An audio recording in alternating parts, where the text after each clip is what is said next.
Are you ready to witness the joy and rhythm that our kiddies are about to bring to the stage? Sit back, relax and enjoy.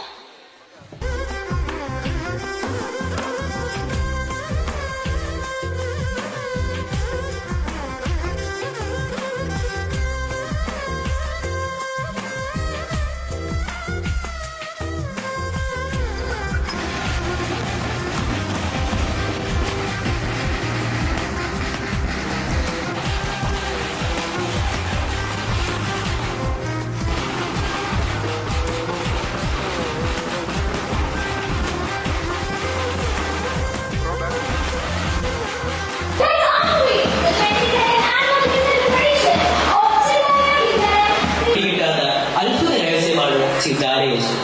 അതെ, ആ പ്രകൃതി അനന്തം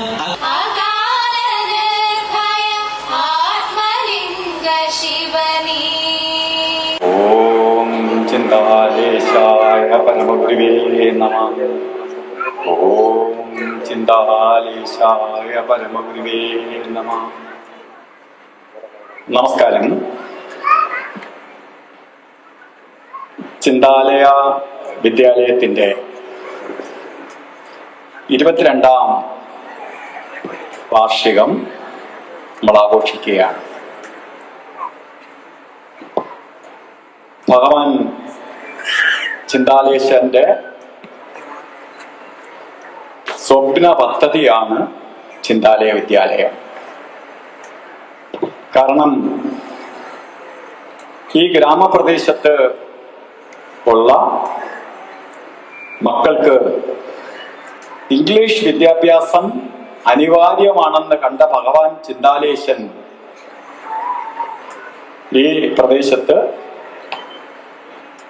ശരിക്കും പറഞ്ഞാൽ നിർദ്ധനരായ ആൾക്കാർക്ക് വേണ്ടി, മക്കൾക്ക് വേണ്ടി സ്ഥാപിച്ചതാണ് ചിന്താലയ വിദ്യാലയം. ഒരു അച്ചടക്കമുള്ള അല്ലെങ്കിൽ ദൈവികത്വമുള്ള സംസ്കാരമുള്ള കുട്ടികളെ വാർത്തെടുക്കുക എന്നതാണ് ചിന്താലയ വിദ്യാലയത്തിന്റെ ഉദ്ദേശം തന്നെ. കഴിഞ്ഞ 22 വർഷമായിട്ട് ഭഗവാൻ തുടങ്ങി വെച്ച ആ ദൗത്യം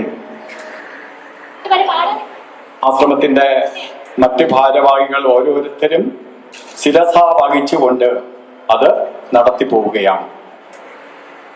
ഇന്നങ്ങനെ 22 വർഷത്തിലേക്ക് കടക്കുകയാണ്. അപ്പോ ഈ കാലഘട്ടത്തിനുള്ളില് എത്രയോ നല്ല നല്ല മക്കളെ ഈ നാട്ടിൽ നിന്ന് കള്ളിക്കാട് അല്ലെങ്കിൽ ഈ 2-4 ഗ്രാമപഞ്ചായത്ത്, കള്ളിക്കാട്, കുറ്റിച്ചൽ, പൂവച്ചൽ, അതുപോലെ ഒറ്റശേഖരമംഗലം, ഇങ്ങനെ ചുറ്റുപാടുമുള്ള പഞ്ചായത്തുകളിൽ നിന്ന് നോക്കിയാൽ അറിയാം, ചിന്താലയ വിദ്യാലയത്തിൽ പഠിച്ച കുട്ടികൾ വളരെ ഉയർന്ന സ്ഥാനങ്ങളിൽ എത്തിച്ചേർന്ന് നമ്മൾ ഓരോ ഓഫീസിൽ ചെല്ലുമ്പം വരെ നമുക്ക് അവിടുന്ന് ചിന്താലയ വിദ്യാലയത്തിലെ പഠിച്ച ഏതെങ്കിലും കുട്ടികൾ എണീറ്റ് വന്നിട്ട് ഞാൻ ചിന്താലയ വിദ്യാലയത്തിൽ പഠിച്ച കുട്ടിയാണ് എന്ന അഭിമാനത്തോടു കൂടി അവര് ആ ഉദ്യോഗത്തിൽ നിന്ന് നമുക്ക് സാറിന് എന്ത് സഹായമാണ് വേണ്ടത് എന്ന് പറഞ്ഞുകൊണ്ട് എണീറ്റ് വരുമ്പോ നമ്മളെ നാടിന് ഭഗവാൻ കാട്ടിത്തന്ന മാതൃക എത്ര വലുതാണ് എന്നപ്പോഴാണ് മനസ്സിലാവണേ. ഇവിടെ തന്നെ പഠിക്കുന്ന കുട്ടികളില് പല കുട്ടികൾക്കും പഠന സൗകര്യം കുറവാണ്. അതിനുവേണ്ടി ചിന്താലയ ട്രസ്റ്റ് നമുക്ക് ചെയ്യാവുന്ന മാക്സിമം സപ്പോർട്ട് ചെയ്തുകൊണ്ടാണ് നമ്മൾ ഈ സ്കൂൾ നടത്തിക്കൊണ്ട് പോണേ. മാത്രമല്ല, ഈ ചിലപ്പോ ഈ താലൂക്കിൽ തന്നെ, ചിലപ്പോ ജില്ലയിൽ തന്നെ ഇത്രയും സൗകര്യങ്ങളുള്ള ഒരു സ്കൂൾ ഉണ്ടാവുമെന്ന് തോന്നുന്നില്ല. കാരണം 3D തിയേറ്റർ അടക്കം, 3D തിയേറ്റർ എന്നൊക്കെ പറഞ്ഞാൽ സാധാരണ ഒരു സ്കൂളിന് സാധ്യമല്ല. 3D തിയേറ്റർ തൊട്ട് NCCയുടെ തന്നെ ജൂനിയർ, സീനിയർ, മറ്റെല്ലാവിധ സൗകര്യങ്ങളും നമ്മളെ സ്കൂളിന് ഉണ്ട്. കാരണം അത്രയും സൗകര്യം ഒരുക്കിക്കൊണ്ടാണ് ഈ സ്കൂള് മുന്നോട്ട് പോണത്. കാരണം ഈ അന്തരീക്ഷം എല്ലാവർക്കും അറിയാം, ഇക്കോ ഫ്രണ്ട്ലി അവാർഡ് കിട്ടിയ സ്കൂളാണ് നമ്മളെ സ്കൂള്. അപ്പൊ അത്ര അന്തരീക്ഷം തന്നെ പ്രകൃതി അനുഗ്രഹീതമായ പുണ്യഭൂമിയാണ്. അഗസ്ത്യവനത്തിന്റെ തായ്വരയാണ്. അഗസ്ത്യവനം എന്ന് പറയുമ്പോൾ എല്ലാവർക്കും അറിയാം, അമൂല്യങ്ങളായ മരുന്നുകളുടെ സങ്കേതമാണ് അഗസ്ത്യവനം. ആ അഗസ്ത്യവനത്തിൽ തട്ടിത്തഴകി വരുന്ന വായുവാണ് നമ്മളെ മക്കൾ ശ്വസിക്കുന്നത്. ആ വായുവിൽ തന്നെ ഔഷധ ഗുണമുണ്ട്. മറ്റൊന്ന്, ഭഗവാന്റെ പാതാരബിന്ദം ഏറ്റ പുണ്യഭൂമിയാണിത്.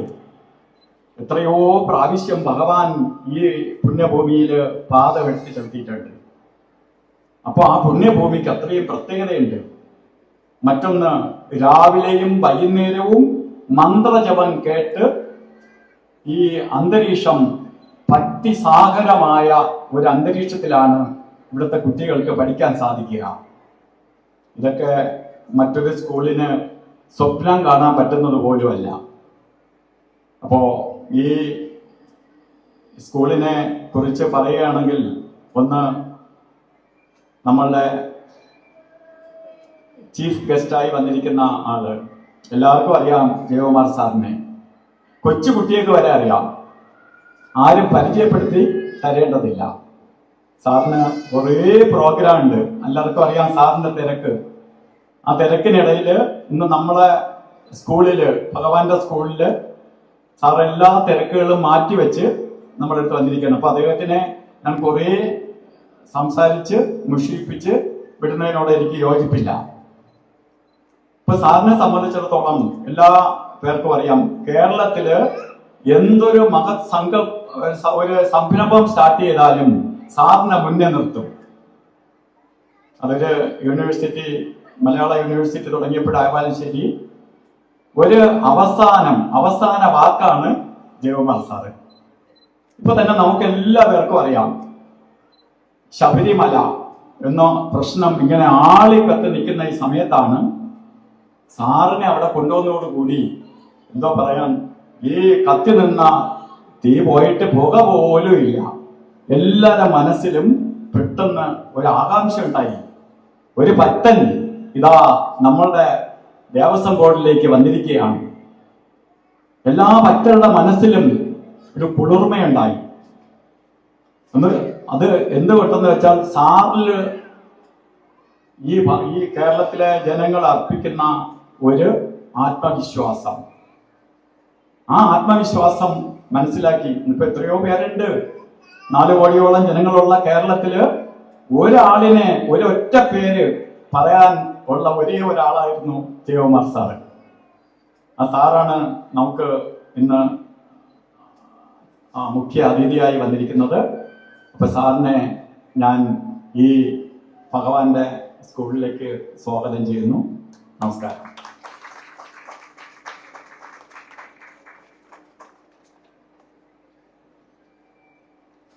അടുത്തതായി നമുക്ക് പറയുമ്പോൾ എല്ലാവർക്കും സുപരിചിതനാണ്. ശരിക്കും ഞങ്ങളെ നാട്ടിൻ്റെ നന്മയാണ് ഞങ്ങളെ സ്കൂളിൻ്റെ മാത്രമല്ല ഞങ്ങളെ ആശ്രമത്തിൻ്റെ പ്രസിഡന്റ്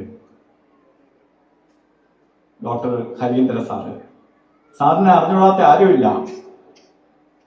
അതില് ഞാൻ എന്നും സാറിൻ്റെ എൻ്റെ ജ്യേഷ്ഠ സഹോദരനാണ്. അതിലുപരി ഞാൻ ബഹുമാനിക്കുന്ന ഏറ്റവും വലിയൊരു കാര്യം, ഒരു ദിവസം 1500-ലധികം ആൾക്കാർക്ക് നിത്യം ഭക്ഷണം കൊടുക്കുന്ന ഒരു മഹാവ്യക്തിത്വമാണ്. അതിനേക്കാൾ വലുതായി ഒന്നുമില്ല. നമ്മൾ എന്തൊക്കെ ദാനം കൊടുത്താലും, നമ്മള് ഒരു ആനയെ ദാനം ചെയ്യുകയാണ്. അപ്പൊ എന്താണ് ആഗ്രഹിക്കും? എനിക്കൊരു കുതിരയെ കൂടി കിട്ടിയിരുന്നെങ്കിൽ, ഒരു കുതിരയാണ് ദാനം ചെയ്താൽ എനിക്കൊരു പശുവിനെ കൂടി കിട്ടിയിരുന്നെങ്കിൽ എന്ന് നമ്മൾ ആഗ്രഹിക്കും. കൊടുത്ത് തികയ്ക്കാൻ പറ്റാത്ത ഒരേ ഒരു സാധനം, ബാക്കിയെല്ലാം കൊടുത്ത് തികയ്ക്കാൻ പറ്റില്ല, കൊടുത്ത് തികയ്ക്കാൻ പറ്റുന്ന ഒരേ ഒരു സാധനം അന്നം മാത്രമേ ഉള്ളൂ. ഇനി ഒരു ശകലം പായസവും കൂടി, അയ്യോ എന്നെ കൊണ്ട് പറ്റൂല. കാരണം മതി എന്ന് മനസ്സ് നിറഞ്ഞു പറയുന്ന ഒരേ ഒരു കാര്യമുള്ളൂ, അത് അന്നം മാത്രമേ ഉള്ളൂ. അന്നദാതാവായ അന്നപൂർണേശ്വരനായ ഭഗവാന്റെ ആദർശം പിന്തുടർന്നുകൊണ്ട് ഒരു നാട്ടിനാകമാനം, അതും ആവശ്യമുള്ള അന്നം, അത് ഇത്ര ലിമിറ്റ് അല്ല, നിങ്ങൾക്ക് ഇഷ്ടമുള്ള അന്നം, അത് നല്ല ഏറ്റവും കൂടിയ അരി വാങ്ങി ഏറ്റവും നല്ല നല്ല പച്ചക്കറി വാങ്ങി നല്ല രീതിയിൽ തയ്യാറാക്കി അതിന്റെ ഒരു ഭാഗം നമുക്ക് എല്ലാവർക്കും ഇങ്ങനെ അന്നദാനവും മറ്റുമൊക്കെ നടത്തുന്നവരുണ്ട്. പക്ഷെ ആ അന്നം അവര് കഴിക്കൂല. വളരെ ഹോട്ടൽ മുതലാളിമാരുണ്ട്, അവരെ ഹോട്ടലിൽ നിന്ന് അവർ ആഹാരം കഴിക്കില്ല. അവര് വേറെ സ്ഥലത്ത് പോയി നല്ല ആഹാരം കഴിക്കും. സാറാവട്ടെ, സാറിന്റെ അവിടെ ഉണ്ടാക്കുന്ന ആഹാരമാണ് സാറ് ഈ സ്ഥലത്തുണ്ടെങ്കിൽ സാറ് കഴിക്കുന്നത് എന്നാണ് ഞാൻ മനസ്സിലാക്കിയിട്ടുള്ളത്. അപ്പൊ അത്ര വിശ്വാസത്തോടു കൂടിയാണ് ഓരോരുത്തർക്കും അന്നം കൊടുക്കണേ. നിസാര കാര്യമല്ല 1500 പല ആളുകൾക്ക് ഒരു ദിവസം അന്നം കൊടുക്കുക എന്നത്. ആ ഒരു മഹത്വം, ഞാൻ ബാക്കി അദ്ദേഹത്തിന്റെ ആ മഹത്വത്തെ കുറിച്ച് പറയുകയാണെങ്കിൽ ഈ നാട്ടിലെ എല്ലാവർക്കും അറിയാം, ഞാൻ പറയേണ്ട ആവശ്യമില്ല. അദ്ദേഹമാണ് ഇന്ന് ചിന്താലയ ആശ്രമത്തിന്റെ പ്രസിഡന്റ്. കാരണം നമുക്ക് കിട്ടിയിരിക്കുന്ന ഏറ്റവും വലിയ ഭാഗ്യമാണ്. എന്ത് കാര്യത്തിനും, അത് വിദ്യാലയ കാര്യത്തിൽ പറയുകയാണെങ്കിൽ ഒരു മെഡിക്കൽ കോളേജ്, അതുപോലെ സൂപ്പർ സ്പെഷ്യാലിറ്റി ഹോസ്പിറ്റല്, ഇതൊക്കെ നടത്തി പാരമ്പര്യമുള്ള ആളാണ് നമുക്കിന്ന് അധ്യക്ഷനായി കിട്ടിയിരിക്കുന്നത്. ഇപ്പോ സാറിനെ ഞാൻ ഈ ചടങ്ങിലേക്ക് സ്വാഗതം ചെയ്യുന്നു. അടുത്തതായി പറയുകയാണെങ്കിൽ ഞങ്ങളുടെ managing committee chairman Shri Ananthakrishnan sir IPS sir retired DGP ആണ്. അതിനെ എല്ലാത്തിനേക്കാളും ഉപരി ഞങ്ങളെ ആശ്രമത്തിന്റെ നട്ടെല്ലാണ്. ഞങ്ങളെപ്പോഴും എവിടെ പോയും ഉയർത്തി കാണിക്കുന്ന ഒരാള് ഞങ്ങളെ സ്കൂളിന്റെ മാനേജിംഗ് കമ്മിറ്റി ചെയർമാൻ, അല്ലെങ്കിൽ ഞങ്ങളെ ആശ്രമത്തിന്റെ മെമ്പർ. കാരണം സാറിന്റെ പേര്, സാറ് സർവീസ് ഇരുന്നപ്പോഴും മറ്റുള്ളവർക്ക് എല്ലാം അറിയാം. ഒരു അഴിമതിക്ക് കൂട്ടുനിൽക്കാതെ ഭഗവാന്റെ ആദർശം മുൻനിർത്തിക്കൊണ്ട് സത്യധർമാദികളോടുകൂടി, പോലീസിൽ അങ്ങനെ പോകുക എന്ന് പറഞ്ഞാൽ വലിയ പാടാണ്. ആ ആദർശം മുൻനിർത്തി ഭഗവാന്റെ വാക്കുകളെ ശിരസാ വഹിച്ചുകൊണ്ട് ഇന്ന് വരെ ഒരു കളങ്കമില്ലാതെ സർവീസ് പൂർത്തിയാക്കുകയും ഇന്ന് നമുക്കൊപ്പം എന്ത് കാര്യത്തിനും, നമ്മുടെ സ്കൂളിന്റെ കാര്യമൊന്നല്ല, ആശ്രമത്തിന്റെ കാര്യമാവട്ടെ, എല്ലാ കാര്യത്തിലും നമുക്ക് മുൻപന്തിൽ നിന്ന് മാർഗദർശിയായി, നമ്മളെ ജ്യേഷ്ഠ സഹോദരനായി എന്ത് കാര്യത്തിലും കൂടെ നിന്ന് നമ്മളെ നയിച്ചുകൊണ്ടിരിക്കുന്ന അനന്തകൃഷ്ണൻ സാറിനെ ഈ വേദിയിലേക്ക് ഹാർദവമായി സ്വാഗതം ചെയ്യുന്നു.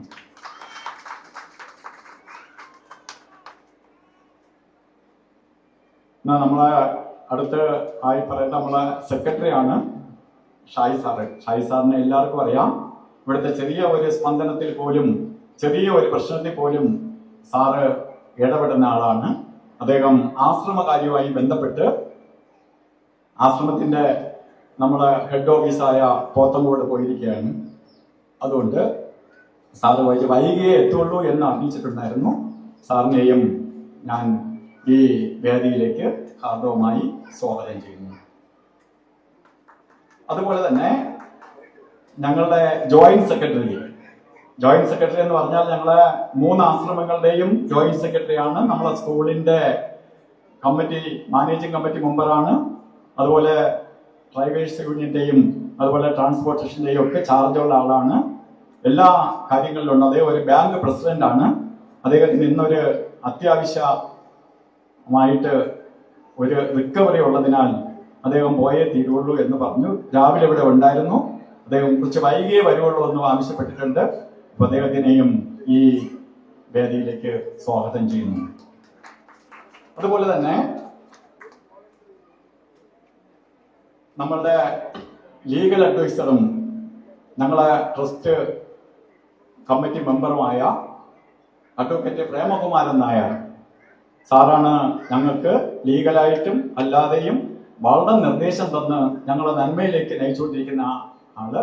അദ്ദേഹവും എത്തിച്ചേരാമെന്ന് പറഞ്ഞിട്ടുണ്ട്. അദ്ദേഹത്തിനും അത്യാവശ്യ കേസുമായി ബന്ധപ്പെട്ട് വൈകിയേ എത്തുള്ളൂ എന്ന് അറിയിച്ചിട്ടുണ്ട്. അദ്ദേഹത്തിനെയും ഈ വേദിയിലേക്ക് സ്വാഗതം ചെയ്യുന്നു. അതുപോലെ അഡ്വക്കേറ്റ് ബാലൻ മേനോൻ എല്ലാവർക്കും അറിയാം, ഞങ്ങളെ കഴിഞ്ഞ സെക്രട്ടറി ആയിരുന്നു, സ്കൂളിന്റെ മാനേജിംഗ് കമ്മിറ്റി മെമ്പറാണ്. മറ്റെല്ലാ കാര്യങ്ങളിലും നമ്മൾക്കൊപ്പം നിന്ന് എല്ലാ കാര്യം ചെയ്യുന്നു. അദ്ദേഹത്തിന്റെ സഹോദരിയുടെ മരണവുമായി ബന്ധപ്പെട്ട് അദ്ദേഹത്തിന് വരാൻ കഴിഞ്ഞില്ല. അദ്ദേഹത്തിനെ ഞാൻ സ്മരിക്കുന്നു. അതുപോലെ ബിജു RS ഞങ്ങളുടെ കള്ളിക്കാട് ആശ്രമത്തിന്റെ കൺവീനറാണ്. മാത്രമല്ല നമ്മളെ സ്കൂളിന്റെ മാനേജിംഗ് കമ്മിറ്റി മെമ്പറാണ്. അദ്ദേഹം ഉണ്ട്. അദ്ദേഹത്തിനെ ഞാൻ ഈ വേദിയിലേക്ക് ഹാർദവുമായി സ്വാഗതം ചെയ്യുന്നു.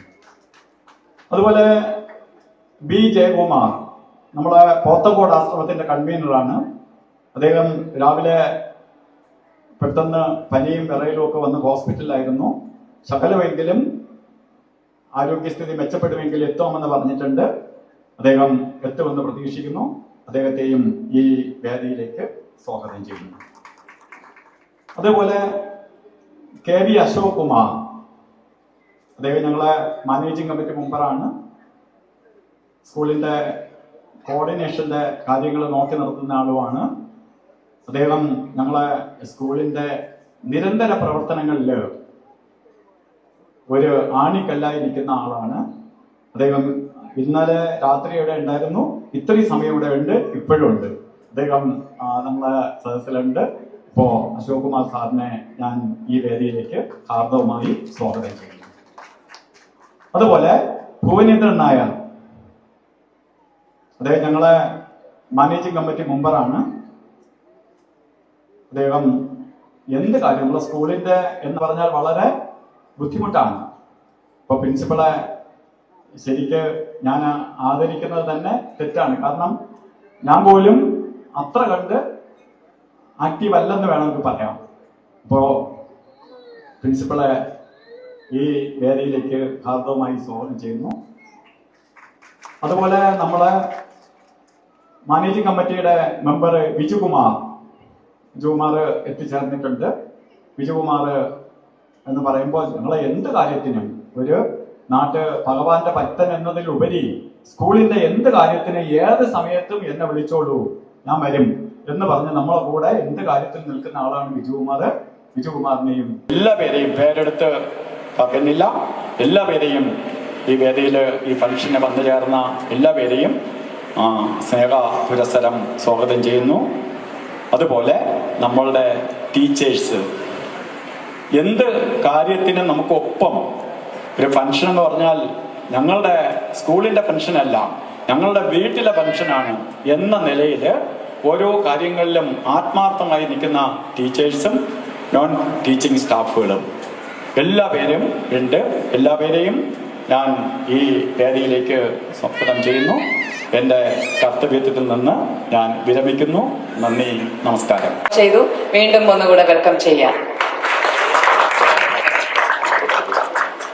ഇന്ന് എനിക്ക് ഇവിടെ കിട്ടിയ എന്റെ responsibility annual report.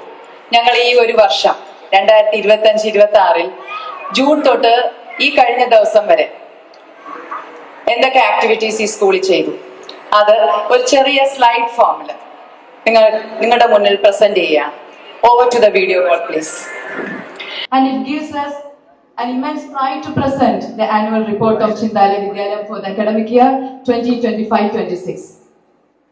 With the collective efforts of our dedicated staff, enthusiastic students and supportive parents, we continue to uphold our commitment to holistic education. Starts with academic achievements. This academic year witnessed outstanding result in class 10th and 12th board exams. Out of 39 students appeared for class 10, 27 students secured distinction and 163 students appeared for class 12 board exam. 97 students secured distinction. And class 10, the topper Karthik PV secured 97%, and in class 12, Vaiga Sunil of Commerce Stream 97% and Adina Mahesh secured 98% respectively. Of faith and surrender. Let's give our distinguished dignitaries a warm greetings.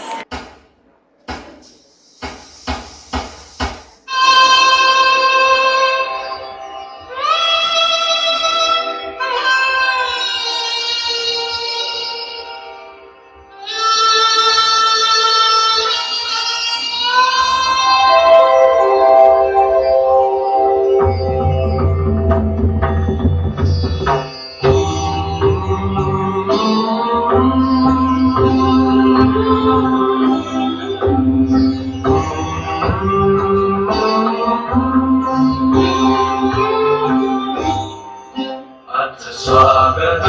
शुभ स्वागतम् स्वागतं शुभ स्वागतम् आनन्दमङ्गलमङ्गलम् आनन्दमङ्गलमङ्गलम् निजप्रियं भारत भारतम् निजप्रियं भारतम् स्वागतं शुभ स्वागतम् स्वागतं शुभ स्वागतम्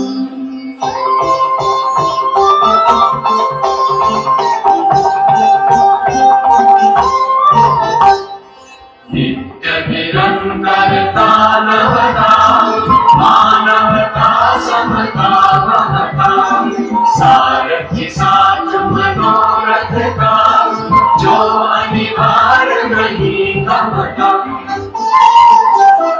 संकल्प अविजित अभिमतम् संकल्प अविजित अभिमतम् आनन्दमङ्गलमङ्गलम् आनन्दमङ्गलमङ्गलम् निजप्रियं भारत भारतम् निजप्रियं भारतम् स्वागतं शुभ स्वागतम् अथ स्वागतं शुभ स्वागतम्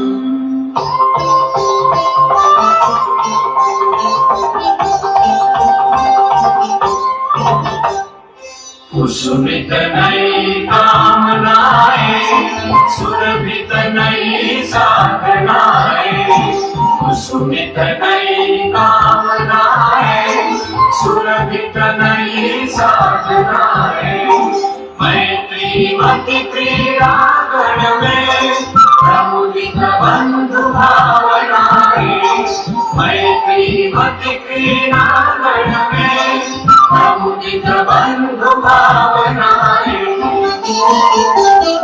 शाश्वत सुविकसित इति शुभम् शाश्वत सुविकसित इति शुभम् आनन्दमङ्गलमङ्गलम् आनन्दमङ्गलमङ्गलम् निजप्रियं भारत भारतम् निजप्रियं भारतम् निजप्रियं भारत भारतम् निजप्रियं भारत ഭഗവാൻ ചിന്താലയേശന്റെ ആജ്ഞാനുസരണം പ്രവർത്തിക്കുന്ന ഏറ്റവും ശ്രേഷ്ഠമായ ഈ വിദ്യാലയത്തിൽ ചിന്താലയ ട്രസ്റ്റിന്റെ ഭാഗമായി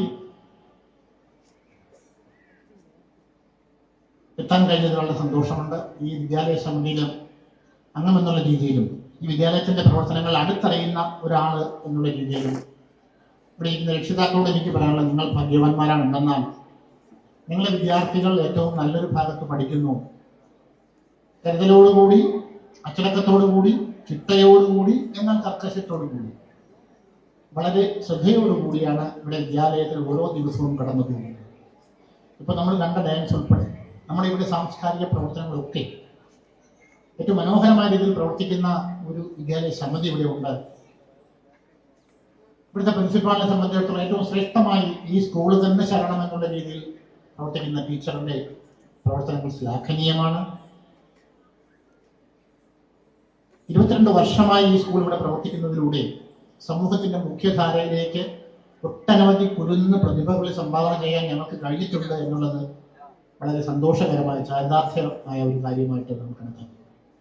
ഈ ഭാഗത്ത് ഒരുപക്ഷെ ഞാനിവിടെ നോക്കുമ്പോൾ ഈ വലതു സൈഡ് ഞാൻ അവിടെ ഇരുന്ന് ആലോചിക്കുകയായിരുന്നു, വരുന്ന സമയങ്ങളിൽ ബ്രഹ്മോസിന്റെ സ്ഥാപനം വരാൻ പോകുന്നത് ഈ ഭാഗത്താണ്, ഈ മണ്ണിലാണ്. അപ്പോൾ നമുക്ക് അഭിമാനത്തോട് പറയാൻ പറ്റും, നമ്മുടെ സ്കൂളിലെ ബ്രഹ്മോസും ഒരതിരാണ് പങ്കുവയ്ക്കുന്നത്. രാഷ്ട്രം ഉറ്റുനോക്കുന്ന, ലോകരാഷ്ട്രം ഉറ്റുനോക്കുന്ന ഒട്ടനവധി പ്രവർത്തനങ്ങൾ കാഴ്ചവെക്കാൻ പറ്റുന്ന ധാരാളം സ്ഥാപനങ്ങൾ ഈ ഭാഗത്തേക്ക് വരുന്നു. ഭഗവാൻ ചിന്താദേശന്റെ പാദസ്പർശത്താൽ അത്ര സമ്പന്നമായ ഈ മണ്ണിൽ ഇനിയും ഒരുപാട് കാര്യങ്ങൾക്ക് നമുക്ക് നാണ്യം കുറിക്കാൻ പറ്റും. ഈ വിദ്യാലയം തന്നെ ഇപ്പൊ നമ്മൾ ഏകദേശം നല്ല നിലയിലേക്ക് എത്തിക്കഴിഞ്ഞു. ഇനിയും കൂടുതൽ ഭൗതിക സാഹചര്യങ്ങൾ ഒരുക്കേണ്ടിയിരിക്കുന്നു. പുതിയ കോഴ്സുകൾ തുടങ്ങേണ്ടിയിരിക്കുന്നു. ട്രസ്റ്റ് അതിന് അത്രയും തന്നെ പ്രാധാന്യത്തോടു കൂടി കാണുന്നുണ്ട്. ഭഗവാൻ ആഗ്രഹിച്ചതുപോലെ സമൂഹത്തിൻ്റെ മുഖ്യധാരയിലേക്ക് സാധാരണ മനുഷ്യരെ കൈപിടിച്ചുയർത്താൻ വേണ്ടിയിട്ടുള്ള പ്രവർത്തനങ്ങളുമായി ഈ ട്രസ്റ്റ് മുന്നോട്ട് പോകുന്നു, വിദ്യാലയ സമിതി മുന്നോട്ട് പോകുന്നു, മാനേജ്മെന്റ് മുന്നോട്ട് പോകുന്നു. കരുത്തനായ ഒരു മാനേജ്മെന്റ്, കരുത്തനായ ഒരു മാനേജർ നമുക്കുണ്ട്. സ്കൂളിൽ എന്ത് വേണമെങ്കിലും എത്ര ചെലവാക്കുന്നതിലും ഒരു മടിയുമില്ലാത്ത ഒരു മാനേജർ. സ്കൂൾ വിദ്യാലയ സമിതിയും അതുപോലെ തന്നെയാണ്. അധ്യാപകരും, ഞാൻ ഒരിക്കലും അധ്യാപകരെ പരാമർശിക്കാൻ വിട്ടുപോയതല്ല. വർഷങ്ങളായി അറിയാവുന്നവരാണ് ഇവിടുത്തെ അധ്യാപക സുഹൃത്തുക്കൾ. അവരുടെ അകമഴിഞ്ഞ പ്രവർത്തനം വളരെ ശ്രേഷ്ഠമാണ്. ഞാൻ ഇതൊക്കെ പറയുന്നത് ഇവിടെ ഇരിക്കുന്ന രക്ഷിതാക്കളോടാണ്. നിങ്ങളുടെ മക്കളെ നല്ലൊരു ഭാഗത്ത് എത്തിച്ചു എന്ന് ചാരിതാർഥ്യം കിട്ടാൻ പറ്റുന്ന തരത്തിലേക്കുള്ള പ്രവർത്തനങ്ങൾ ഈ സ്കൂളിൽ നടന്നു വരുന്നു. അതിനെല്ലാം ചിന്താലയേശന്റെ ശക്തിയും ചിന്താലയേശന്റെ കാരുണ്യവും അനുഗ്രഹവും ഒക്കെ ഉണ്ട് എന്നുള്ളതും ഏറ്റവും സന്തോഷകരമായ കാര്യമാണ്. ഇവിടെ വരാൻ കഴിഞ്ഞ സന്തോഷമുണ്ട്. ഒരുപാട് സംസാരിക്കുന്നതിൽ അർത്ഥമില്ല. ഇനിയും ശ്രേഷ്ഠമായ പ്രവർത്തനമായിട്ട് മുന്നോട്ട് പോകാൻ നമ്മൾ ശ്രമിക്കുമ്പോൾ നിങ്ങളുടെ ഏവരുടെയും സഹകരണം, വിദ്യാർത്ഥികളുടെ കാര്യത്തിലാണെങ്കിൽ ഞങ്ങൾ നേരത്തെ പറഞ്ഞതുപോലെ കാർക്കശ്യത്തോടു കൂടി എന്നാൽ വളരെ ലാഘവത്തോടു കൂടി, വളരെ ചിട്ടയോടുകൂടി എന്നാൽ വളരെ സ്ട്രിക്റ്റ് ആയിട്ട്, എല്ലാ അർത്ഥത്തിലും കുട്ടികൾക്ക് ഫ്രീഡമുണ്ട്. എന്നാൽ അതേ അർത്ഥത്തിൽ തന്നെ കുട്ടികളെല്ലാം നമ്മളിവിടെ വളരെ സ്ട്രിക്റ്റുമാണ്. എല്ലാ ഫ്രീഡവുമുണ്ട്, സ്ട്രിക്റ്റ്നെസ് ഉണ്ട്. ഇവിടെ എല്ലാ അവസരങ്ങളും ഉണ്ട്. നിങ്ങളെ കുട്ടികൾക്ക് വേണ്ടുന്ന തരത്തിലുള്ള എല്ലാ സംവിധാനങ്ങളും ഇവിടെ നിങ്ങളിവിടെ വാർഷിക ആനുവൽ റിപ്പോർട്ട് നിങ്ങൾ കണ്ടു. ഒരു ഭാഗത്തും ചിന്താലയ വിദ്യാലയം ആരംഭിക്കാൻ ആരും പറയാത്ത രീതിയിലേക്ക് ഉയർന്നു കഴിഞ്ഞു എന്നുള്ളത് അഭിമാനമാണ്. ഈ സ്കൂളിൻ്റെ പ്രവർത്തനങ്ങൾ ചെറുതായെങ്കിലും ഭാഗമാക്കാൻ കഴിയുന്നതിൽ അഭിമാനമുണ്ട്, സന്തോഷമുണ്ട്. ഇനിയും ഇത്തരം പ്രവർത്തനങ്ങൾക്ക് ശക്തി പകർന്നുകൊണ്ട് നമ്മളൊരു ടീം ഇവിടെ ഉണ്ട്. സ്കൂൾ മാനേജ്മെന്റിനെ പുഷ്ടിപ്പെടുത്താൻ, അവരുടെ ആഗ്രഹങ്ങൾക്കനുസരിച്ച് നിങ്ങളുടെ വിദ്യാർത്ഥികളെ പാകപ്പെടുത്തിയെടുക്കാൻ നിങ്ങളുടെ ഏവരുടെയും ഇവിടുത്തെ അധ്യാപകരോടും ഇവിടുത്തെ രക്ഷിതാക്കളോടും കൂടെ അഭ്യർത്ഥന, നിങ്ങളുടെ ഏവരുടെയും സഹകരണമാണ് ആവശ്യം. നിങ്ങളുടെ ഏവരുടെയും അകമഴിഞ്ഞ സഹകരണവും സഹായവും ഞങ്ങൾ അഭ്യർത്ഥിച്ചുകൊണ്ട് ഈ 22ാം വാർഷിക ആഘോഷ പരിപാടികളിൽ അധ്യക്ഷനായിരിക്കാൻ ഭഗവാൻ വിദ്യാലയം തന്ന നിയോഗം അതൊരു ഭാഗ്യമായി കണക്കാക്കുന്നു. എന്നിലെ ഈ അധ്യക്ഷ പ്രസംഗം എന്ന ചെറിയ ചടങ്ങ് ഞാൻ അവസാനിപ്പിക്കുന്നു. ചിന്താലയ ആശ്രമ ട്രസ്റ്റിന് വേണ്ടി നിങ്ങളെ ഓരോരുത്തരെയും ഹാർദമായി സ്വാഗതം ചെയ്യുന്നു. എത്തുന്നു. നമസ്കാരം. Thank you, sir, for your words of kindness and support. It's my honor and privilege to invite Sri S. Anandakrishnan IPS, retired DGP, Chairman, School Managing Committee, for the special address. Sir, please.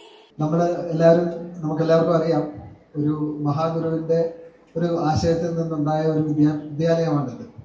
അപ്പോൾ ഈ വിദ്യാലയം എന്ന് വെച്ചാൽ എന്തുവാണ്? വിദ്യാഭ്യാസം കൊടുക്കുന്ന ഒരു സ്ഥലം. ഇപ്പോൾ വിദ്യാഭ്യാസം എന്ന് വെച്ചാൽ എന്തുവാണ്? വിദ്യാഭ്യാസം കഴിഞ്ഞാൽ നമുക്ക് ജോലി കിട്ടണം. സോഫ്റ്റ്വെയർ ഫീൽഡിൽ ജോലി കിട്ടണം, അല്ലെങ്കിൽ എഞ്ചിനീയർ ആവണം, ഡോക്ടർ ആവണം, അതുമല്ലെങ്കിൽ കോമേഴ്സ് ഫീൽഡിൽ ജോലി കിട്ടണം, അല്ലേ? വിദ്യാഭ്യാസം എന്ന് വെച്ചാൽ നമ്മുടെ ജീവിതം മുമ്പോട്ട് കൊണ്ടുപോകാൻ പറ്റുന്ന നല്ല ജോലി കിട്ടുന്ന ഒരു ഒരു ഒരു പരിശീലനം നൽകുന്ന ഒരു സ്ഥാപനം, ഒരു ഫാക്ടറി, അല്ലേ? സമ്പത്ത് ഉണ്ടാക്കിയെടുക്കാൻ പറ്റുന്ന തരത്തിലുള്ള കഴിവ് നമുക്ക് തരുന്ന ഒരു ഫാക്ടറിയാണ് വിദ്യാലയം എന്നാണ് ഇന്നത്തെ അതിൻ്റെ നിർവചനം. കാരണം അതിനെ കുറ്റം പറഞ്ഞിട്ട് കാര്യമില്ല. മറ്റ് ഏത് തലത്തിലും എന്ന പോലെ വിദ്യാലയ നടത്തിപ്പിലും അല്ലെങ്കിൽ വിദ്യാലയങ്ങളുടെ നിലനിൽപ്പിലും കച്ചവട താല്പര്യങ്ങളുമുണ്ട്. കാരണം നമ്മളിന്ന് കണ്ടിട്ടുണ്ട്, ഇന്ന് നമ്മുടെ നാട്ടിൽ ഏറ്റവും നന്നായിട്ട് നടക്കുന്ന, ഏറ്റവും ലാഭകരമായിട്ട് നടക്കുന്ന സ്ഥാപനങ്ങൾ ഏതാണെന്ന് നിങ്ങൾക്ക് പറയാനൊക്കെ? ഏതാണ് ഏറ്റവും ലാഭകരമായിട്ട് നടക്കുന്ന സ്ഥാപനം? ഒന്നിനൊന്ന് ലോകോത്തരമായ സൗകര്യമുള്ള പുതിയ പുതിയ സ്ഥാപനങ്ങൾ വന്നുകൊണ്ടിരിക്കുന്ന ആ ഫീൽഡ് ഏതാണ്? എനിക്ക് തോന്നുന്ന ആശുപത്രികളാണ്. സൂപ്പർ സ്പെഷ്യാലിറ്റി സൂപ്പർ സ്പെഷ്യാലിറ്റി ആയിട്ട് ആശുപത്രികൾ ഇങ്ങനെ നമ്മുടെ നാട്ടിൽ കൂടിക്കൊണ്ടിരിക്കുന്നു. അത് എന്തുകൊണ്ടാണ് കൂടുന്നത്? രോഗികൾ കൂടുതൽ ഉള്ളതുകൊണ്ടാണോ? നമ്മുടെ നാട് ജീവിക്കാൻ കൊള്ളാത്തതുകൊണ്ടാണോ? നമ്മുടെ ആളുകൾക്ക് അടിസ്ഥാനപരമായ ആരോഗ്യം ഇല്ലാത്തതുകൊണ്ടാണോ? അല്ല. അത് അത്തരത്തിലുള്ള ഒരു സാധാരണഗതിയിൽ പ്രകൃതി നമുക്ക് തന്നിട്ടുള്ള നമ്മുടെ ആരോഗ്യവും മാനസികാരോഗ്യവും നമ്മുടെ ഊർജ്ജവും ഒക്കെ ചോർന്നു പോകുന്ന രീതിയിൽ എന്തുകൊണ്ടാണ് നമുക്ക് ആശുപത്രികളെ ആശ്രയിക്കേണ്ടി വരുന്നത്? അതൊരു കച്ചവട തന്ത്രത്തിന്റെ ഭാഗമാണ്. കാരണം ആശുപത്രികൾ എന്ന് പറഞ്ഞാൽ ഇത് ഏറ്റവും ലാഭം കിട്ടുന്ന ഒരു സംവിധാനമാണ്. ഇവിടെ ഏറ്റവും പക്ഷെ അതിന് വിപരീതമായിട്ട് ഏറ്റവും നല്ലൊരു ആശുപത്രി നടത്തുന്ന ഒരു മഹത് വ്യക്തി നമ്മുടെ ഇടയിലുണ്ട്. ഞാൻ അദ്ദേഹത്തെ എഴുതിക്കൊണ്ട് തന്നെ പറയുകയാണ്, അതൊരു കമേഴ്ഷ്യൽ സ്ഥാപനമാണ്. കാരണം ആശുപത്രി വിപുലീകരിക്കണമെങ്കിൽ അതിന് പണം വേണം. ആ പണം ആളുകൾ മുടക്കണമെന്നുണ്ടെങ്കിൽ രോഗികളല്ലല്ലോ പണം മുടക്കുന്നത്, ഡോക്ടർമാരും അല്ല പണം മുടക്കുന്നത്. അപ്പൊ പണം മുടക്കുന്ന ആൾക്കാർക്ക് മുഖങ്ങളില്ല. അവർക്ക് ഒരു കാര്യമേ ഉള്ളൂ, മുടക്കുന്ന പണത്തിനുള്ള പലിശ കിട്ടണം, അല്ലെങ്കിൽ ഒരു വരുമാനം കിട്ടണം. അതല്ലാതെ അവർക്ക് വേറെ കൺസിഡറേഷൻ ഇല്ല. അപ്പം ന്യായമായിട്ടും കുറെയൊക്കെ അതിലെ ലാഭത്തിന്റെ താല്പര്യങ്ങൾ വരും. അതുപോലെ തന്നെയാണ് വിദ്യാഭ്യാസ സ്ഥാപനങ്ങൾ. ഇന്ന് വിദ്യാഭ്യാസ സ്ഥാപനങ്ങൾ നടത്തുന്നത് മത്സരത്തിന്റെ അടിസ്ഥാനത്തിലാണ്. വിദ്യാഭ്യാസ സ്ഥാപനങ്ങളുടെ ഇന്ന് അടിസ്ഥാന മന്ത്രം എന്ന് വെച്ചാൽ എന്താണ്? റിസൾട്ട്. നമ്മളിപ്പോ വായിച്ച് കേട്ടതുപോലെ ഡിസ്റ്റിങ്ഷൻ, പരമാവധി ആരും തോക്കാൻ പാടില്ല, തോറ്റാ പോയി. അതുകൊണ്ട് തോക്കുന്ന കുട്ടികളെ ഒന്നും നമ്മൾ മിക്കവാറും പരീക്ഷകൾ എടുത്ത് എത്തിക്കുകയല്ല. ഞാൻ പൊതുവായിട്ട് പറയുകയാണ്, തോക്കാൻ പാടില്ല, എല്ലാവർക്കും ഡിസ്റ്റിങ്ഷൻ കിട്ടണം. പിന്നെ എല്ലാവർക്കും ഡിസ്റ്റിങ്ഷൻ അല്ല, 98.എത്ര% കിട്ടണം. പിന്നെ കുട്ടികളെല്ലാം ഈ ഏത് സാഹചര്യത്തിൽ നിന്ന് വന്നാലും ഇംഗ്ലീഷ് സംസാരിക്കണം. അങ്ങനെ പല തരത്തിലുമുള്ള, അതുപോലെ ഇപ്പൊ നമ്മൾ നടത്തുന്ന പരിപാടികൾ, ഇന്നത്തെ ആനുവൽ ഡേ തന്നെ ഈ ഫംഗ്ഷൻ വളരെ മനോഹരമായിരിക്കുന്നെങ്കിലും അതിലും നമ്മൾക്ക് മത്സരിക്കേണ്ടി വരുന്നു, നമുക്ക് മനോഹരമാക്കേണ്ടി വരുന്നു. കാരണം മറ്റു പല സ്ഥാപനങ്ങളിലും നടത്തുന്ന ഫംഗ്ഷനുകൾക്കും അവരുമായിട്ട് താരതമ്യം ചെയ്യുമ്പോൾ നമുക്ക് പുറകോട്ട് പോകാനൊക്കെ ഉണ്ട്. അപ്പൊ ആ തരത്തിൽ പറഞ്ഞു വരുന്നത് ഇന്ന് മത്സരത്തിന്റെ ഒരു ലോകമാണ്. അപ്പൊ നമ്മൾ സൃഷ്ടിക്കുന്നത് നല്ല ജോലി കിട്ടാനുള്ള കഴിവ് സമ്പാദിക്കുന്ന ഒരു വ്യക്തിയെയാണോ, അതോ നല്ല വ്യക്തിത്വമുള്ള ഒരു വ്യക്തിയാണോ? അത് നമ്മൾ ചിന്തിക്കേണ്ട കാര്യമാണ്. നിങ്ങൾ ഓരോരുത്തരും, നിങ്ങളിവിടെ ഒരുപാട് പാരന്റ്സ് ഉണ്ട്, നിങ്ങൾ ചിന്തിക്കേണ്ട കാര്യമാണ്. നമ്മുടെ മക്കളെ നമ്മൾ എന്താണ് ഭാവിയിൽ നല്ല ഭാവി, അതായത് നല്ല സമ്പത്തുള്ള ഭാവി പിടിച്ചെടുക്കാൻ കഴിയുന്ന ഉപകരണങ്ങളാക്കുകയാണോ നമ്മൾ ചെയ്യുന്നത്, അതോ നാട്ടിൽ ജീവിക്കാൻ കൊള്ളാവുന്ന, പരസ്പര സ്നേഹമുള്ള, സഹാനുഭൂതിയുള്ള, ഒരുത്തനെ സഹായിക്കുന്ന, അന്യനെ സ്വന്തം സഹോദരനെ പോലെ സ്നേഹിക്കുന്ന, അല്ലെങ്കിൽ നാടിന്റെ ആവശ്യത്തിന് മുന്നിട്ടിറങ്ങുന്ന, പരസ്പരം പാരവയ്ക്കാത്ത മനസ്ഥിതിയുള്ള നല്ല വ്യക്തിത്വങ്ങളെയാണോ നമ്മൾ വളർത്തിയെടുക്കുന്നത് എന്നുള്ളത് നമ്മൾ ആലോചിക്കേണ്ട കാര്യമാണ്.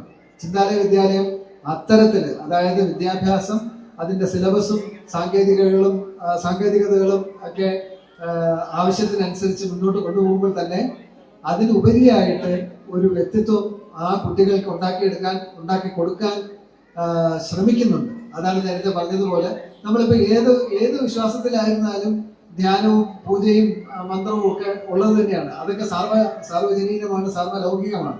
അപ്പൊ ആ തരത്തില് നമ്മള് പ്രപഞ്ചശക്തിയെ വണങ്ങുക എന്നുള്ളത്, ആ തരത്തിലൊരു നല്ല ചിട്ടകളും നല്ല സംവിധാനങ്ങളും നല്ല ശീലങ്ങളും കുട്ടികളിൽ ഉണർത്തി ഭാവിയിൽ അവര് അഭിമുഖീകരിക്കാൻ പോകുന്ന പ്രതിസന്ധികളിലും വെല്ലുവിളികളിലും അവരെ ഈ നേരത്തെ പറഞ്ഞതുപോലെ അന്യന്റെ കുതികാൽ വെട്ടാതെ, അന്യനെ പാരവയ്ക്കാതെ ഒന്നിച്ച് ജയിക്കാമെന്നുള്ളൊരു മനസ്ഥിതിയിലേക്ക് എത്തിക്കുന്ന തരത്തിലുള്ള, അല്ലെങ്കിൽ അത്തരം മനസ്ഥിതി ഉള്ള നല്ല പൗരന്മാരാക്കാനാണ് നമ്മൾ ഈ സ്കൂളിൽ ശ്രമിക്കുന്നത്. ഈ സ്കൂളിന്റെ അധ്യാപകരോടും ഈ സ്കൂളിന്റെ ഈ ശ്രമത്തിൽ അങ്ങേയറ്റം സഹകരിക്കുന്ന മാതാപിതാക്കളോടും ഒക്കെ ഈ തരുണത്തില് മാനേജിംഗ് കമ്മിറ്റിയുടെ പേരിൽ എനിക്ക് നന്ദി പറഞ്ഞാൽ മതിയാവും.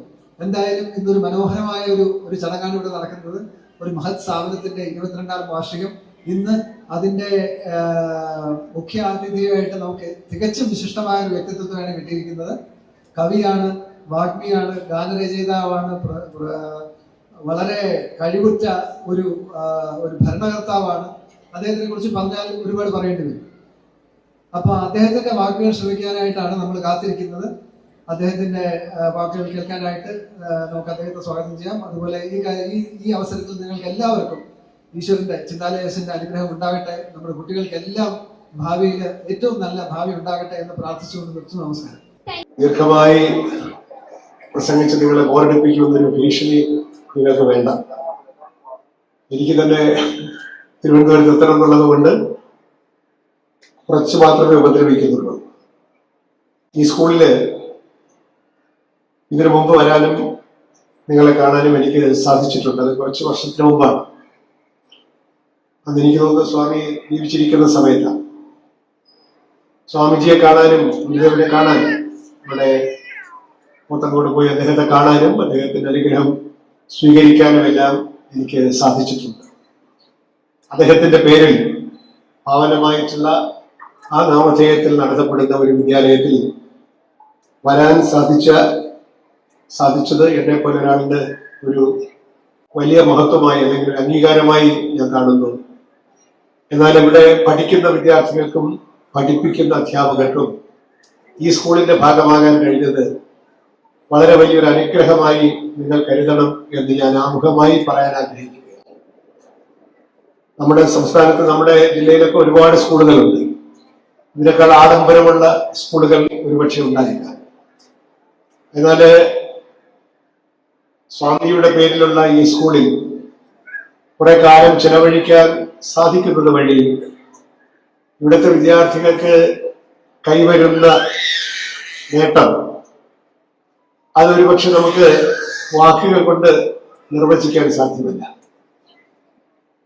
എന്താണ് ഈ സ്വാമിയെ പറ്റി നമ്മളൊക്കെ ഇങ്ങനെ പറയുന്നത്? അദ്ദേഹത്തെ 1-2 തവണ മാത്രമേ ഞാൻ നേരിട്ട് കണ്ടിട്ടുള്ളൂ. അദ്ദേഹത്തിന്റെ ജീവിതത്തിൽ നിന്ന് 1-2 പാഠങ്ങളൊക്കെ എല്ലാവരുടെ ജീവിതത്തിലും പകർത്താൻ സാധിക്കും. മുഴുവൻ അല്ലെങ്കിൽ പോലും കുറെയൊക്കെ പകർത്താൻ സാധിക്കും.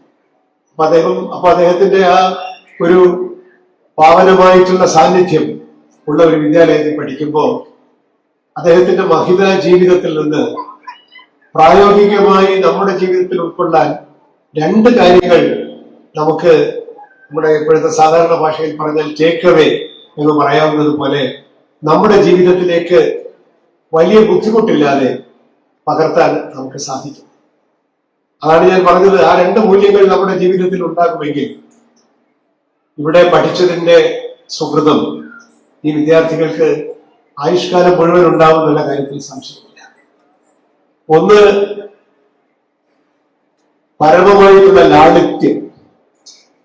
ജീവിതം സങ്കീർണമാക്കാനോ ആഡംബരപൂർണമാക്കാനോ ഉള്ളതാണ് എന്ന് വിചാരിക്കുന്ന 21ാം നൂറ്റാണ്ടിന്റെ ഒരു ഘട്ടത്തിൽ ജീവിക്കുന്ന നമുക്ക് നാഗരികത കൊണ്ടും പിന്നെ ഉപഭോഗ സംസ്കാരം കൊണ്ടും ഒക്കെ തന്നെ എത്രത്തോളം അടിപൊളിയായി ജീവിക്കാം എന്ന് മത്സരിച്ചു കൊണ്ടിരിക്കുന്ന ഒരു തലമുറയുടെ മുമ്പിൽ ലാളിത്യത്തിന്റെ മഹാവാക്യമായി സ്വാമിയുടെ ഓർമ്മ നമുക്കൊപ്പം ഉണ്ട് എങ്കിൽ ജീവിതത്തിൽ സുഖങ്ങൾ വേണ്ടെന്നോ ആഡംബരങ്ങൾ വേണ്ടെന്നോ ഒന്നും ഞാൻ പറയുകയല്ല.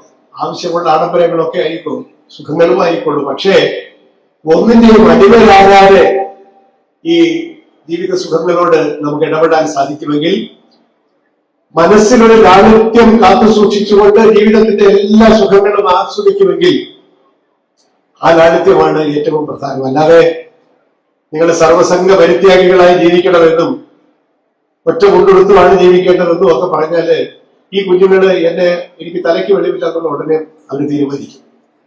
നമ്മുടെ സ്കൂളിൽ ഒരു ചീഫ് ഗസ്റ്റ് വട്ടാണെന്ന് തോന്നുന്നു കേട്ടോ, ഒരു ഒറ്റ കൊണ്ടുകൊടുത്താൽ മതി എന്നൊക്കെയാണ് അദ്ദേഹം പറഞ്ഞത്. ഒരു നേരം ആഹാരം കഴിച്ചാൽ മതി എന്നാണ് പറഞ്ഞത്. അങ്ങനെ ഒന്നുമുള്ള ഒരു തെറ്റിദ്ധാരണയും നിങ്ങൾക്ക് വേണ്ട. അതൊന്നുമല്ല ലാളിത്യം.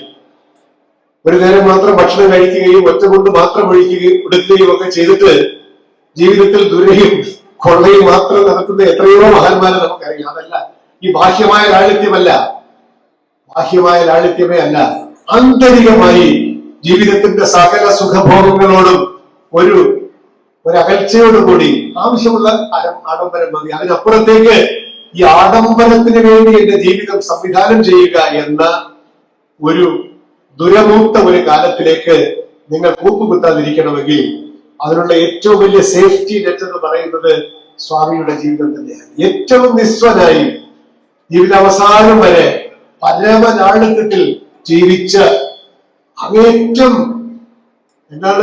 അറിവ് കൊണ്ട് ജ്ഞാനം കൊണ്ട് ഏറ്റവും ഉന്നതമായ അവസ്ഥയിൽ നിൽക്കുമ്പോഴും പരമലളിതമായി ജീവിക്കാൻ സാധിച്ച ഒരു മഹാത്മാവിന്റെ ജീവിതത്തിൽ നിന്ന് ലാളിത്യം എന്ന് പറയുന്ന മഹാഗുണം നമുക്ക് കഴിയുന്നത് പോലെ നമ്മുടെ ജീവിതത്തിൽ പകർത്താൻ ഒരു പരിശ്രമം നമുക്ക് ഉണ്ടാകുമെങ്കിൽ ജീവിതത്തിന്റെ ഏത് അത്യുന്നത പദവിയിൽ എത്തിയാലും ശരി, സമ്പത്താലും സുഖങ്ങളാലും ആഡംബരങ്ങളാലും നമ്മൾ മൂടപ്പെടുമ്പോഴും നമ്മുടെ മനസ്സിൽ അത് വൈലോപ്പള്ളി പറഞ്ഞതുപോലെ എപ്പോഴും ഉണ്ടാകട്ടെ ഇത്തിരി കൊന്നപ്പൂവും ഒരു ഗ്രാമത്തിന്റെ വിശുദ്ധിയും എന്ന് പണ്ട് കവി പറഞ്ഞില്ലേ. ആ ഗ്രാമത്തിന്റെ വിശുദ്ധിയും ഇത്തിരി കൊന്നപ്പൂവുമായിട്ട് ജീവിക്കാൻ ഏത് ആഡംബരത്തിലും നമുക്ക് സാധിക്കുന്ന ഒരു മാനസികമായ ലാളിത്യം നിങ്ങൾക്കുണ്ട് എങ്കിൽ അതിന്റെ ഗുണം എന്താണ്? ഒരു പ്രലോഭനത്തിലും പെടാതെ നമുക്ക് ജീവിക്കാൻ സാധിക്കും. സുഖങ്ങൾ വരും, ആഡംബരങ്ങൾ വരും, വന്നതുപോലെ അത് പോകും. എന്റെ ജീവിതം ഇങ്ങനെയാണ് എന്ന് നിർണ്ണയിക്കുന്ന ഒരു ലാളിത്യ ബോധം നമ്മുടെ കുഞ്ഞുങ്ങൾക്ക് ഉണ്ടാകുമെങ്കിൽ അത് സന്യസിക്കണമെന്നല്ല ഞാൻ പറയുന്നത്, എല്ലാം വർദ്ധിക്കണമെന്നല്ല. എല്ലാ സുഖങ്ങളും ഉള്ളപ്പോഴും മനസ്സിൽ ഒരു ലാളിത്യത്തിന്റെ മഹാബോധം കാത്തു സൂക്ഷിക്കാൻ ചിന്താലയേശു സ്വാമികൾ നമ്മളോട് പറയുന്നു. അത് നമ്മുടെ ജീവിതത്തെ എവിടെ കൊണ്ടെത്തിക്കുന്നു പറയാൻ വയ്യാത്ത രീതിയിൽ ജീവിതത്തിന്റെ എല്ലാ പ്രലോഭനങ്ങളെയും അതിജീവിച്ച് നമുക്ക് മുമ്പോട്ട് പോകാൻ അതുകൊണ്ട് സാധിക്കും എന്നാണ് എനിക്ക് തോന്നുന്നത്. ഇതാണ് അദ്ദേഹത്തിന്റെ ജീവിതത്തിൽ നമുക്ക് പഠിക്കാനുള്ള ഏറ്റവും വലിയ പാഠം എന്നെനിക്ക്. രണ്ട്, അദ്ദേഹം ലളിതമായി ജീവിച്ചു എന്ന് മാത്രമല്ല, അദ്ദേഹം ഈ സമൂഹത്തെ മറക്കാതെ ജീവിച്ച ഒരാളാണ്. ആ പാഠവും അദ്ദേഹം എന്തിനാണ് ഈ സ്കൂൾ തുടങ്ങുന്നത്? അദ്ദേഹം ഒരു സർവസംഘ വ്യക്തിയാണ്. പക്ഷേ ഇവിടുത്തെ മക്കൾക്ക് ഒരു സ്കൂൾ തുടങ്ങണം. ആ സ്കൂളില് പാവപ്പെട്ട പിള്ളേരാണെങ്കിൽ പണം നോക്കിയല്ല, ഏറ്റവും നല്ല വിദ്യാഭ്യാസം കൊടുത്തുകൊണ്ട് ഈ ഒരു സ്കൂൾ തുടങ്ങണമെന്ന് വിചാരിക്കുന്നത്. പണ്ട് കവി പറഞ്ഞില്ലേ, അന്യനേകി സ്വജീവിതം ധന്യമാക്കും അമലേ വിവേകികൾ എന്ന ആശാന്റെ വരിയുണ്ട്. എല്ലാ മഹാന്മാരുടെ ജീവിതത്തിലും തന്നെ മറന്ന് അന്യനെ കുറിച്ച് ഓർക്കാനുള്ള ഒരു വാസന ഉണ്ടാക്കി. മഹത്വത്തിന്റെ ഒരു ക്വാളിറ്റി, ഒരു ലക്ഷണം തന്നെ മറന്ന് മറ്റുള്ളവരെ പറ്റി, മറ്റുള്ളവരെ പാരവയ്ക്കാൻ വേണ്ടി ചിന്തിക്കുകയല്ല കേട്ടോ, മറ്റുള്ളവരെ സഹായിക്കാൻ വേണ്ടി. അങ്ങനെ ഉണ്ടല്ലോ ചിലര്, എപ്പോഴും മറ്റുള്ളവരെ പറ്റിയാണ് ചിന്ത. എന്താണ് അവനിട്ട് എന്ത് കൊടുക്കാൻ വേണം? അതല്ല, അന്യനുതകി ഉതകണം, അല്ല ഉപദ്രവിക്കുകയല്ല, ഉതകണം. അന്യനുതകി സ്വജീവിതം ധന്യമാക്കും അവരെ വിവേകിക്കണം എന്ന് പറഞ്ഞ പോലെ ഒരു വലിയ വിവേകത്തിന്റെ ആവിഷ്കാരം കൂടിയാണ് ഈ വിദ്യാലയം.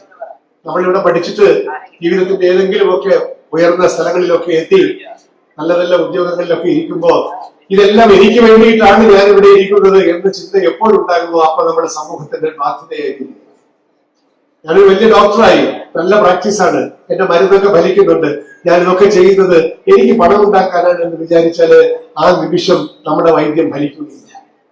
എന്നാൽ എന്റെ അറിവ് ഈ സുഖക്കേട് ഭേദമാക്കാനുള്ള എന്റെ വിദ്യയാണ്, അതിനെനിക്ക് തന്ന വരദാനമാണ് എന്ന് വിചാരിക്കുമ്പോൾ ആ ഡോക്ടർക്ക് അറിയാതെ കൈപ്പുണ്യം വരും. കൈപ്പുണ്യം വാങ്ങിക്കാൻ കിട്ടുകയല്ല, സൂപ്പർ മാർക്കറ്റിൽ കിട്ടുകയല്ല കൈപ്പുണ്യം. കൈപ്പുണ്യം അനുഗ്രഹമാണ്, അത് മനസ്സിന്റെ വിശുദ്ധിയിൽ നിന്നേ വരും. അപ്പൊ ഈ ലാളിത്യത്തിന്റെയും പര ഉപകാരത്തിന്റെയും സമൂഹത്തെ പറ്റിയുള്ള അവബോധത്തിന്റെയും വളരെ വലിയ പാഠങ്ങൾ ഇവിടെ നിന്ന് ഉൾക്കൊള്ളാൻ ഈ വിദ്യാലയം നിങ്ങളെ സഹായിക്കട്ടെ എന്ന് ഞാൻ പ്രാർത്ഥിക്കുകയാണ്.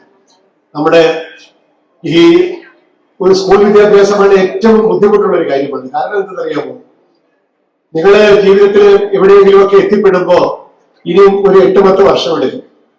10ാം ക്ലാസ്സിലെ കുട്ടി തന്നെ ഇനി 5 വർഷം ഒരു പ്രൊഫഷണൽ കോഴ്സിൽ പോയി, 12ാം ക്ലാസ്സിലെ കുട്ടി പ്രൊഫഷണൽ കോഴ്സിൽ പോയി, പിന്നെ അതൊക്കെ കഴിഞ്ഞ് വരുമ്പോൾ ഒരു 8-10 വർഷം എടുക്കും ജീവിതത്തിന്റെ ഒരു നിർണായകമായ സ്ഥലത്ത് ഇന്നിവിടെ പഠിക്കുന്ന ഒരു കുട്ടി, ഏറ്റവും മുതിർന്ന കുട്ടി പോലും എത്തിപ്പെടാൻ.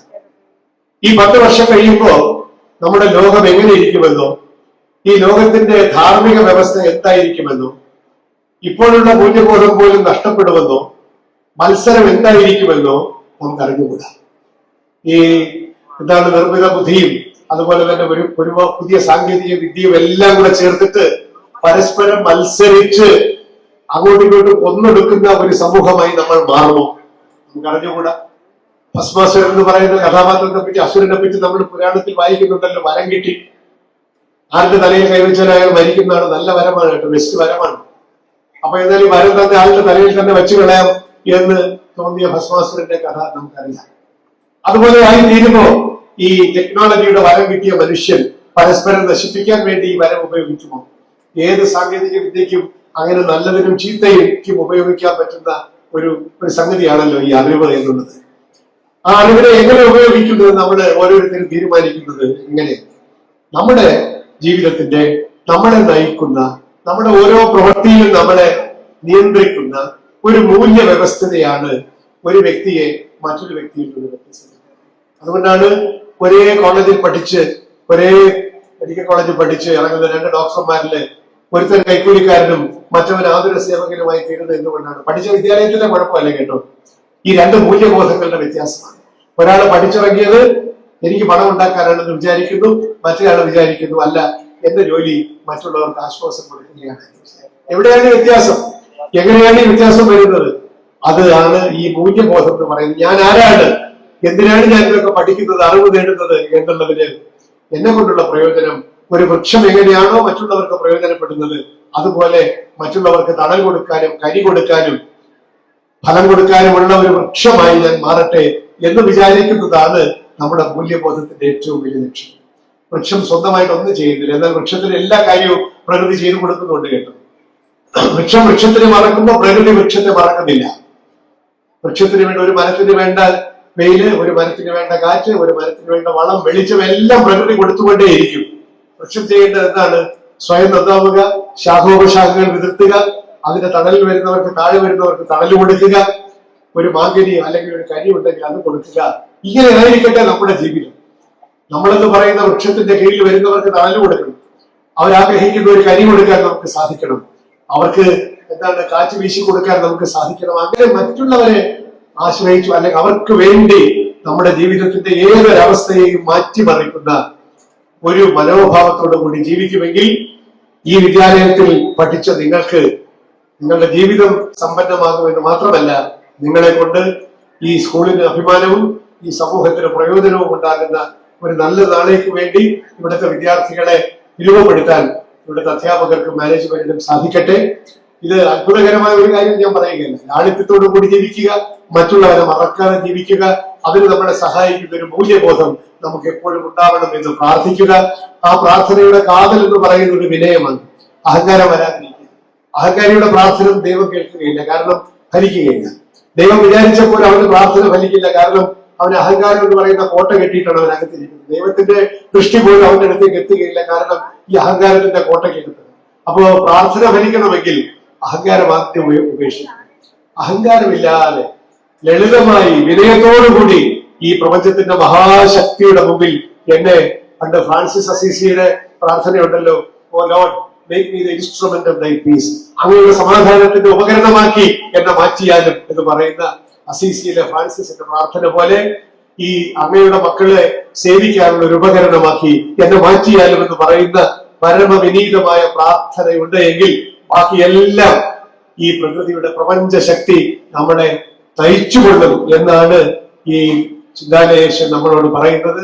ആ ഗുരുവിന്റെ പാദങ്ങളിൽ പ്രണാമങ്ങൾ അർപ്പിച്ചുകൊണ്ട് ഈ വിദ്യാലയത്തിനും ഇവിടുത്തെ വിദ്യാർത്ഥികൾക്കും അധ്യാപകർക്കും എല്ലാ മംഗളങ്ങളും ഉണ്ടാകട്ടെ എന്ന് ആത്മാർത്ഥമായി പ്രാർത്ഥിച്ചുകൊണ്ട് ഈ സമ്മേളനം ഞാൻ ഔപചാരികമായി ഉദ്ഘാടനം ചെയ്യുന്നു. നിങ്ങൾക്ക് ഏവർക്കും നന്മ വരട്ടെ. നന്ദി. Thank you, sir, for illuminating this evening with your presence and blessing. We are grateful to you, sir, for your highly inspirational words, which will definitely have positive impact on our students' personal growth and development. We are highly honored to have you as our chief guest. Thank you, sir, for being a part of our annual celebration and for gracing this occasion with your graceful presence. We wish to present a token of our deepest respect and gratitude to our esteemed chief guest, Sri K. Jayakumar IAS. May I now have the honor of inviting our respected Padma Shri Dr. J. Harindran Nair, Sri S. Anandakrishnan IPS, and Guinness Dr. J. Narayan Ji to present the token of our heartfelt respect and admiration to our very special and honorable chief guest. We request our chief guest to please accept this as a small gesture of our great respect.